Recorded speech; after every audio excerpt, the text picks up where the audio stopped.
नाज़रीन अस्सलामु अलैकुम वरहमतुल्लाहि वबरकातुह। सीधी बात के ताज़ा प्राइम टाइम में आप लोगों का इस्तकबाल है। मैं अंसार अजीज़ नदवी।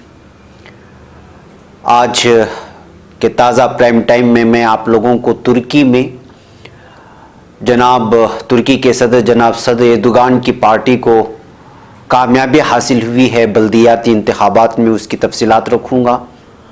और साथ ही मुल्क हिंद में एक आदिवासी कौम रहती है, उस आदिवासी कौम को हिंदू मज़हब में ज़बरदस्ती जोड़ा गया है और हालिया दिल्ली में इनका एक एहतिजाज हुआ, धरना हुआ, लेकिन मेन स्ट्रीम मीडिया ने उसको नहीं दिखाया।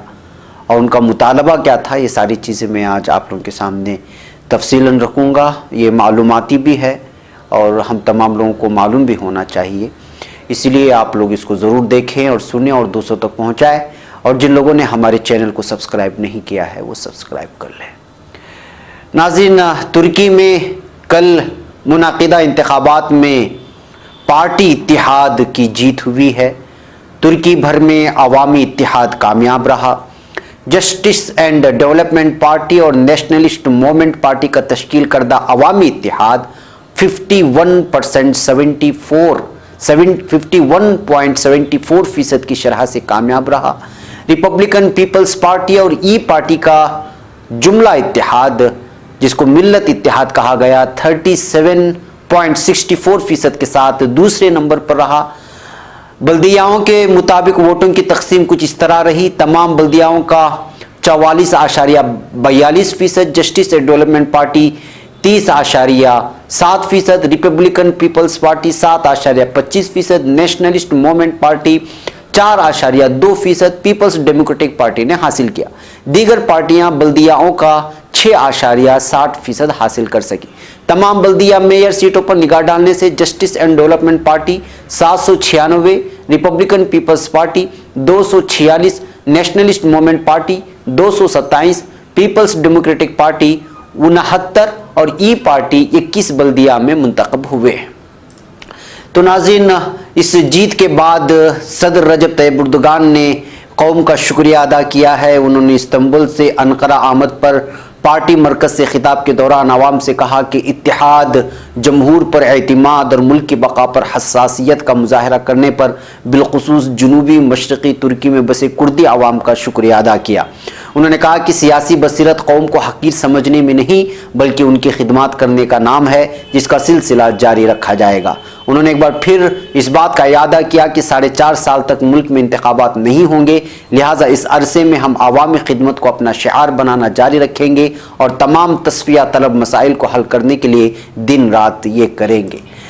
नाज़रीन, बाज़ ममालिक के सुदूर ने टेलीफोन करके तुर्की के सदर रजब तैयब एर्दोगान को इंतखाबात में कामयाबी की मुबारकबादी भी दी है। सदारती दफ्तर से मौसूल मालूमात के मुताबिक अज़रबैजान के सदर इल्हाम अलीयव, फ़िलिस्तीन के सदर महमूद अब्बास, सर्बिया के सदर अलेक्जेंडर रोओजच, बोस्निया हर्ज़ेगोविना की सदारती कौंसिल के सरबरा मिलोरादादो देक और डेमोक्रेटिक एक्शन पार्टी के सरबरा बाकर इज्जत बेकोवोच, अल्बानिया के वज़ीर आज़म एडी रामा और गिनी के सदर अल्फा कोंडे ने सदर रजब तैयब एर्दोगान को टेलीफोन करके इंतखाबात में कामयाबी की मुबारकबादी पेश की है। इसी तरह पाकिस्तान के वज़ीर आज़म ने भी उनको जो है फ़ोन करके इस कामयाबी पर मुबारकबादी पेश की है।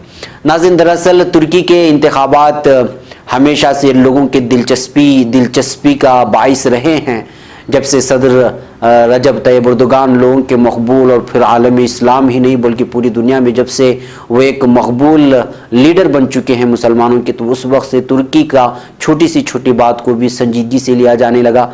इस बल्दिया इंतखाबात ज़्यादा चर्चे में न रहे दीगर ममालिक में, लेकिन मकामी सतह पर ये बहुत ज़्यादा चर्चे पर रहे और ये महसूस भी करवाया जाने लगा कि जो है अगर इस मरतबा सदर एर्दोगान की जो है जब से जो है उनकी करेंसी लीरा में गिरावट आई है तब से सदर एर्दोगान की मकबूलियत में कमी आई है। लेकिन इस इंतखाबात ने यह साबित कर दिया कि सदर एर्दोगान की मकबूलियत में और उनके शोहरत में कोई कमी नहीं आई है, बल्कि लोगों ने उनको दोबारा फिर उन्हीं की पार्टी को चुन करके लाए हैं। यही आज की, चूँकि कल आप लोगों के सामने ये नताइज सामने लाने थे, लेकिन हमारे सफ़र की वजह से तफसीलात नहीं रख पाया, तो सोचा कि आज के प्राइम टाइम में ये खुशखबरी आपको सुनाऊं। तो नाज़रीन, दूसरी खबर है हमारे मुल्क हिंद के आदिवासी लोगों की कहानी है।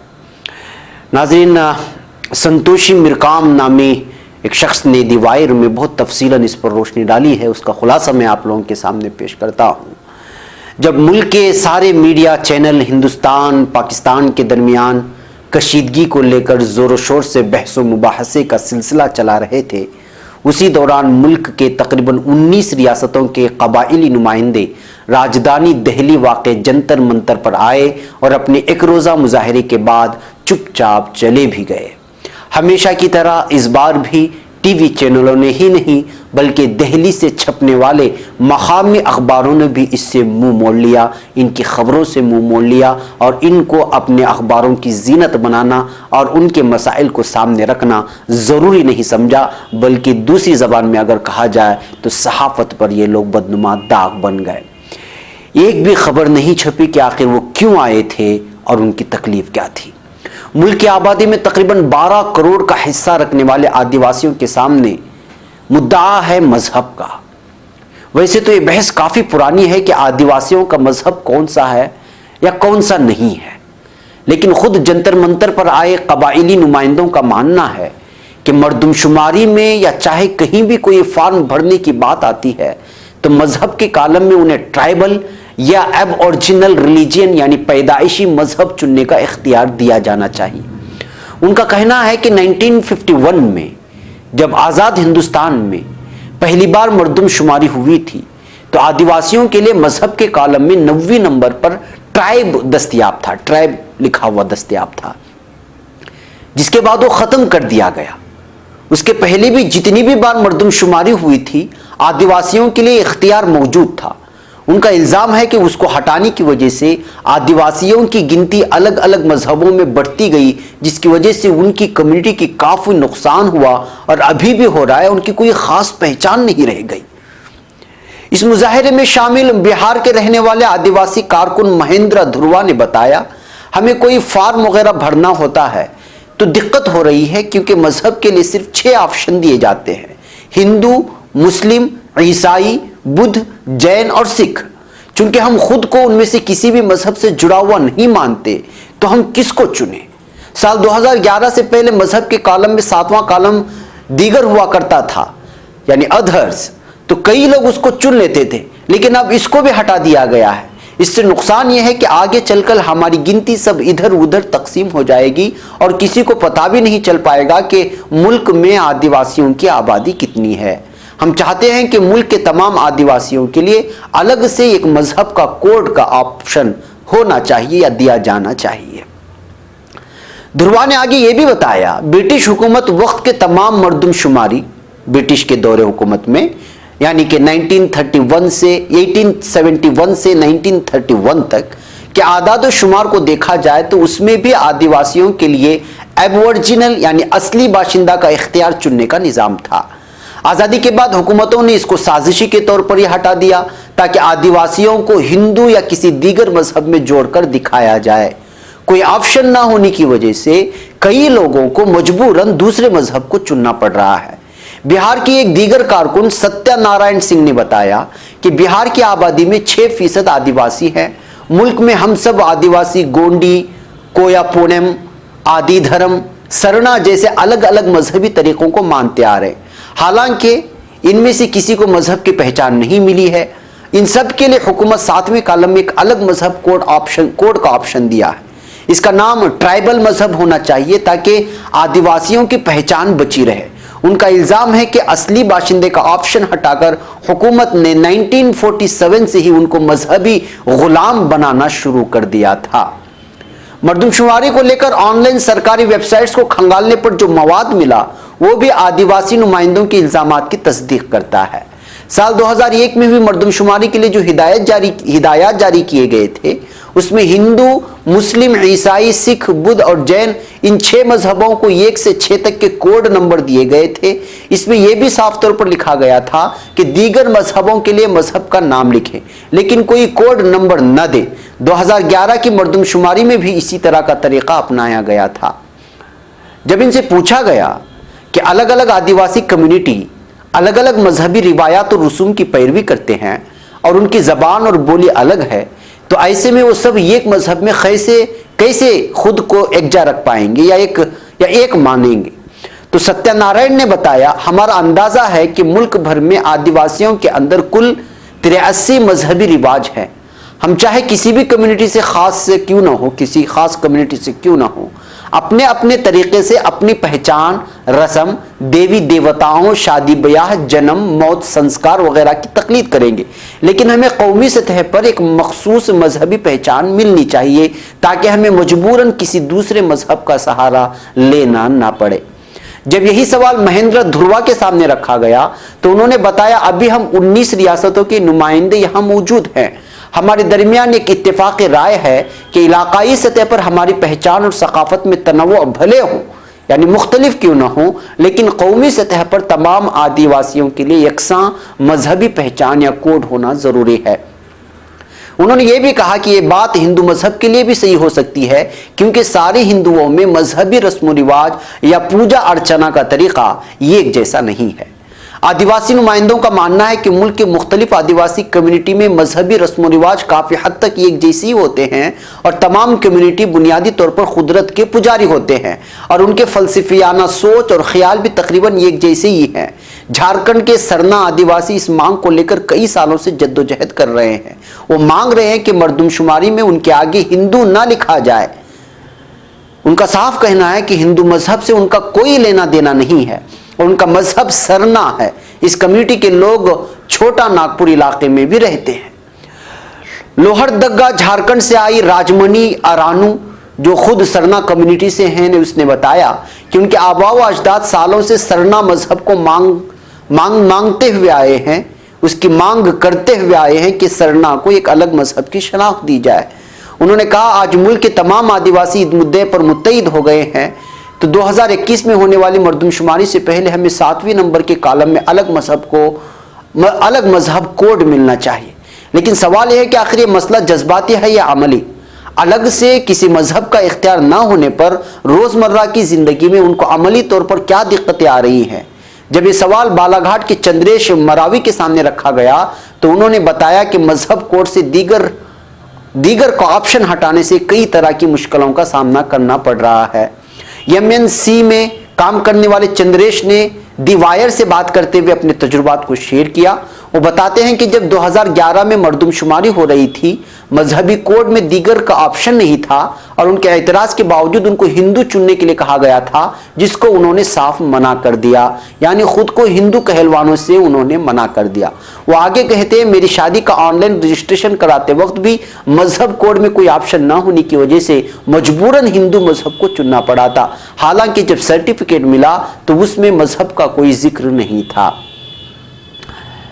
आदिवासी रिसर्जेंस के बानी मुदीर और आजाद मुहक्किक आकाश पोयाम, जो खुद एक आदिवासी हैं, उन्होंने दी वायर से बात करते हुए बताया कि ब्रिटिश के दौर में हुई मर्दमशुमारी में आदिवासियों को एनिमिज्म के जुमरे में रखा गया था, या एनिमिस्ट जिसको कहा जाता है। लेकिन जब 1941 में मर्दमशुमारी की बात आई तो एंथ्रोपोलॉजिस्ट वॉरियर 11, जो उस वक्त हुकूमत हिंद के एडवाइजर थे, ने बिस्तर के माड़िया आदिवासियों के बारे में, यानी बस्तर के माड़िया आदिवासियों के बारे में मुताला करके ये सलाह दी थी कि ये शिवाइज्म के करीब है, जो कि हिंदुवाद का हिस्सा है, इसलिए उनको भी हिंदू में रखा जाना चाहिए। इसके बाद से सारे आदिवासियों को, जो ईसाई नहीं बने थे, हिंदू मजहब में गिना जाने लगा। इस वजह से तारीखी तौर पर, माफ कीजिएगा, इस वजह से तारीखी तौर पर आदिवासियों को बहुत ज्यादा नुकसान उठाना पड़ा। गोंडवाना महासभा ने 1950 से पहले से ही आदिवासियों के लिए कोया पुण्य मजहब की मांग शुरू की थी, तभी से गोंडी मजहब की मांग होने लगी थी, लेकिन उसको पहचान नहीं मिली। मुल्क में बहुत बड़ी आबादी होने और हिंदू मजहबी रस्म रिवाज से हटकर मखसूस मजहबी तरीकों को अपनाने के बावजूद अलग मजहब की पहचान आदिवासियों को क्यों नहीं मिली? इस सवाल पर आकाश इल्जाम लगाते हुए कि ब्राह्मणवादी नजरिया ही इसके लिए जिम्मेदार है, यानी आदिवासियों को अलग से किसी मजहब का दर्जा ना मिलने या देने के लिए वो ब्राह्मणवाद को यानी ब्राह्मणों को इसका जिम्मेदार ठहराते हैं और कसूरवार ठहराते हैं। आजादी के बाद इख्तिदार में जो भी रहे हैं सब ब्राह्मणवाद को मानने वाले हैं, इसलिए उन्होंने आदिवासियों को इसी नजरिए से देखा। आरएसएस आदिवासियों को जंगलवासी कहता है, जिसको कि आदिवासी मानने को तैयार नहीं है। उनके तय इस तरह की नफरत और जानिबदारी है तो वो हुकूमत जानबूझकर उनकी मांग को पहचान नहीं देंगे, क्योंकि इससे हिंदुओं की आबादी में कुछ फीसद का इजाफा होगा और वोट बैंक बढ़ेगा। दूसरी तरफ अभी बहुत सारे आदिवासी भी खुद को हिंदू मानने या बताने लगे हैं, क्योंकि उनसे 1950 से लगातार बोला जाता रहा है, यानी कि जबरदस्ती उनकी जबानों से बुलवाया जाता रहा है कि तुम हिंदू हो, जबकि हकीकत कुछ और है। इसकी एक मिसाल देते हुए आकाश बताते हैं, जब मैं रिसर्च कर रहा था अपने दादा से पूछा कि आप हिंदू कैसे हो गए, तो उन्होंने जवाब दिया क्योंकि ये बात मेरे कास्ट सर्टिफिकेट में लिखा हुआ है, इस वजह से मैं हिंदू। मजहब में हिंदू और जात में गोंड लिखा था, यानी कि जो कॉलम मजहब का है वहां पर हिंदू और जात जहां पर लिखा जाता है वहां गोंड लिखा था, इस वजह से मैं गोंडी हिंदू हूं। आजादी के बाद से ही उनको हिंदू के तौर पर निशानजद किया जाता रहा, क्योंकि पिछले 60 से 70 सालों से ये सब हो रहा है, तो आज की नस्लें खुद ब खुद को हिंदू मानने लगी हैं। लेकिन जब उनके रसूम और रिवाज को देखा जाए तो हिंदू मजहब से उनका कोई लेना देना नहीं है। ये मानना है खुदा से आदिवासियों का, और ये दोबारा मांग उठाने लगे हैं। और इसीलिए दिल्ली में सारे 12 रियासतों के 19 रियासतों के आदिवासी जमा हो गए थे और ये मांग कर रहे थे कि उनको हिंदू ना कहा जाए, बल्कि उनको एक अलग पहचान दिया जाए, लेकिन कोई उनकी बात सुनने को तैयार नहीं है। आकाश का कहना है कि तमाम आदिवासियों की पहचान के लिए कोई एक ऑप्शन होना चाहिए, चाहे वो ये कोया पुण्यम हो या आदि मजहब हो या सरना मजहब वगैरह, सब आदिवासी फिलासफी पर एतमाद करते हैं, सब एक जैसी हैं, उनमें ज़्यादा फ़र्क नहीं है। लिहाजा मुल्क में बसने वाले तमाम आदिवासियों को हिंदू छोड़ करके उनके मजहब को अलग माना जाए। नाज़रीन, ये जाहिर सी बात है कि हिंदुस्तान की तारीख़ को आप उठाएंगे तो यहाँ पर हिंदू मजहब का कोई है ही नहीं है, इसलिए कि सनातन धर्म को मानने वाले खुद को हिंदू कहते हैं। और बाद में जो ब्राह्मणवाद थे उन्होंने यहाँ के मुख्तलिफ तबक़ात और समाज जो अलग अलग किस्म की पूजा करते हैं, जिनका अलग अलग समाज होता है, उनका अलग अलग जो है एक ज़ात होती है, उनको ज़बरदस्ती वोट बैंक बनवाने के लिए ये लोग हिंदू कहलवाने लगे और उनके सर्टिफिकेट्स में जो है हिंदू का लफ्ज़ ज़बरदस्ती डलवाने लगे। आज फिर एक मरतबा आदिवासी इस आवाज़ को लेकर के सामने आए हुए हैं, लेकिन इस आवाज़ को दबाने की कोशिश की जा रही है और उनके मुतालबात को दबाने की कोशिश की जा रही है। लेकिन मेरी और आपकी जिम्मेदारी बनती है कि उनकी आवाज़ को लोगों के सामने पेश किया जाए, आवाम के सामने पेश किया जाए, मुल्क और अदालत और कानून के सामने पेश किया जाए, ताकि उनके भी हकूक़ को वो पूरी तरह मिल सके और वो अपनी अलग पहचान और अपने अलग शनाख्त के साथ एक बेहतर शहरी होकर के, एक हिंदुस्तानी शहरी होकर के जी सके।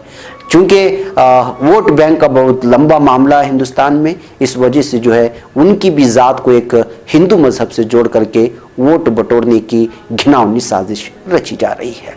नाज़रीन, यही आज का हमारा पैगाम है। हमें उम्मीद है कि आप तक हमारा पैगाम पहुंचा होगा। इस वीडियोस को हमेशा की तरह आप दोस्तों तक पहुंचाने की ज़हमत उठाएं। मुझे यहाँ पर इजाज़त दें। अस्सलामु अलैकुम व रहमतुल्लाहि व बरकातुहू।